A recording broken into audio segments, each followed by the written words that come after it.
శ్రీరాముడు నడిచిన ఆ త్రేతాయుగంలో పుట్టిన ఆయుధమే ఆ మిరాయ్.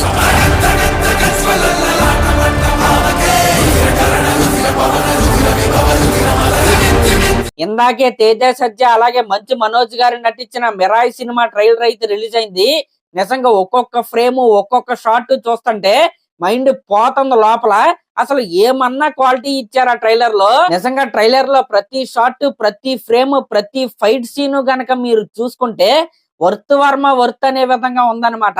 నిజంగా కార్తిక్ ఘట్టమనేని గారు మీకైతే హ్యాట్స్ ఆఫ్ చెప్పాల్సిందే.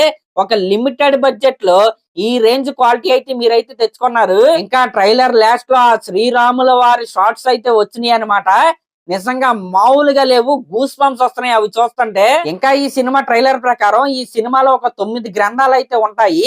ఆ 9 గ్రంథాలు పొందడం కోసం బ్లాక్ స్వాడ్ అంటే మన మంచు మనోజ్ గారి క్యారెక్టర్ అయితే ట్రై చేస్తా అయితే ఉంటాడు. ఇప్పుడు ఆ 9 గ్రంథాలు ఆయన చేతిలో పడ్డాయా, అది లోక విధ్వంసానికి అయితే కారణం అయితే అయింది. కాబట్టి ఆ 9 గ్రంథాలను ఆ రాక్షసుడి చేతిలోకి వెళ్లకుండా తేజ సజ్జ ఎలా కాపాడాడు, ఇంకా ఈ దైవ కార్యాన్ని చేయడానికి తేజ సజ్జానే ఎందుకు ఎంచుకున్నారు, ఆయన వెనకాల ఉన్న బ్యాక్ స్టోరీ ఏంటి, ఇంకా ఈ సినిమాలో మెయిన్ పార్ట్ అయిన మిరాయ్ అనే ఆయుధం అసలు ఎలా పుట్టింది, దాని వెనకాల ఉన్న బ్యాక్ స్టోరీ ఏంటి, ఆ మిరాయ్ అనే ఆయుధానికి శ్రీరాముల వారికి సంబంధం ఏంటి, అసలు అది శ్రీరాముడి కోసం తయారు చేశారా లేకపోతే వేరే ఏదైనా దైవ కార్యం కోసం తయారు చేశారా? ఈ ప్రశ్నలన్నిటికీ సమాధానం దొరకాలంటే మనం అయితే సినిమా రిలీజ్ వరకు అయితే వెయిట్ చేయాల్సిందే. ఇంకా చాలా ప్రశ్నలు అయితే ఉన్నాయి అనమాట. జగపతి బాబు గారి క్యారెక్టర్ ఏంటి, శ్రియా గారు తన బిడ్డను చిన్నప్పుడే ఎందుకు వదిలేసింది, ఇంకా ట్రైలర్ లో లాస్ట్ షాట్ కనుక మీరు చూసుకుంటే జయరామ్ గారి ఎదురుగా శ్రీరాముల వారు అయితే ఉన్నారనమాట. నిజంగా ఆ షాట్ ఏదైతే ఉందో నెక్స్ట్ లెవెల్ లో అయితే ఉంది. అసలు నిజంగా మౌల్ స్టోరీ కాదు ఇది. ఇది గనక క్లిక్ అయ్యి జనాలకి కనెక్ట్ అయ్యిందా స్కై ఈజ్ ద లిమిట్ అనమాట. హనుమాన్ సినిమాకి డబల్ త్రిబుల్ అయితే ఈ సినిమాకి ఆదరణ అయితే దొరికిద్ది. అసలు నిజంగా ప్రతి షాట్ కూడా చాలా అంటే చాలా క్వాలిటీగా అయితే కనపడుతుంది.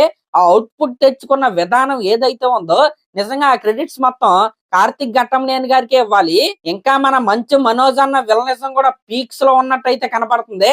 ఆయన అయితే చాలా అంటే చాలా ఫియర్స్ గా అయితే కనపడుతున్నాడు. ఇంకా హనుమాన్ లాంటి బ్లాక్ బస్టర్ సినిమా తర్వాత తేజ సజ్జ తన కెరియర్ ని ఏ రేంజ్ లో ప్లాన్ చేసుకున్నాడో తెలియాలంటే ఈ ట్రైలర్ చూస్తేనే మనకైతే అర్థం అవుతుంది.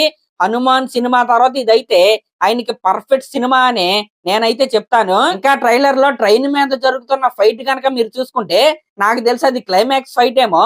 మన మంచు మనోజ్ గారి చేతిలో బ్లాక్ స్వాడ్ అయితే ఉంది కదా, అదే ట్రైన్ లో తేజ సజ్జా గారి చేతిలో మిరాయ్ అయితే ఉంది.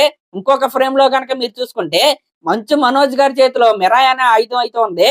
తేజ సజ్జా చేతిలో మనోజ్ గారి బ్లాక్ స్వాడ్ అయితే ఉంది. నిజంగా వీళ్ళైతే చాలా గట్టిగానే ప్లాన్ చేశారు. ఇంకా ట్రైలర్ లో ఉన్న ఏగల్ షాట్ అంటే నాకు తెలిసి గరుత్మంతుడి రెఫరెన్స్ అని నేనైతే అనుకుంటున్నాను.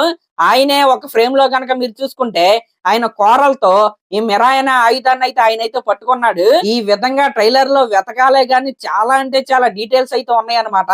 నిజంగా ఎర్రకొట్టేసింది ట్రైలర్ అయితే. ఒక ఫిక్షనల్ స్టోరీకి, ఒక ఫిక్షనల్ క్యారెక్టర్స్ కి మైథలాజికల్ టచ్ ఇవ్వటం ఏదైతే ఉందో అదైతే హైలైట్ అనమాట. ఇక్కడ ఖచ్చితంగా ఈ సినిమా హిట్ అవ్వాలని నేనైతే కోరుకుంటున్నా.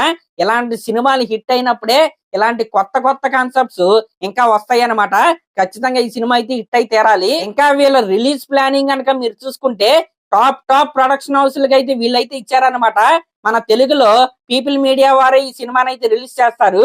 ఇంకా హిందీలో బాహుబలి పార్ట్ 1 రిలీజ్ చేసిన మన కరణ్ జోహార్ గారి ప్రొడక్షన్ హౌస్ అయిన ధర్మ ప్రొడక్షన్స్ వాళ్ళైతే ఈ సినిమాని అయితే అక్కడైతే రిలీజ్ చేస్తున్నారు. ఇంకా తమిళ్లో కూడా ఏజిఎస్ ప్రొడక్షన్ హౌస్ అయితే రిలీజ్ చేస్తున్నారు. ఇంకా కన్నడ కావచ్చు, కేరళ కావచ్చు, పెద్ద పెద్ద ప్రొడక్షన్ హౌస్లే ఈ సినిమాని అయితే కొన్నారు. భారీ రిలీజ్ అయితే ఈ సినిమాకి అయితే జరగబోతుంది. మరి ఈ ట్రైలర్ మీకు ఎలా అనిపించిందో కామెంట్ చేయండి. అలాగే మన ఛానల్ కనుక ఫస్ట్ టైం చూస్తున్నట్టయితే ఖచ్చితంగా సబ్స్క్రైబ్ చేసుకోండి. Thank you.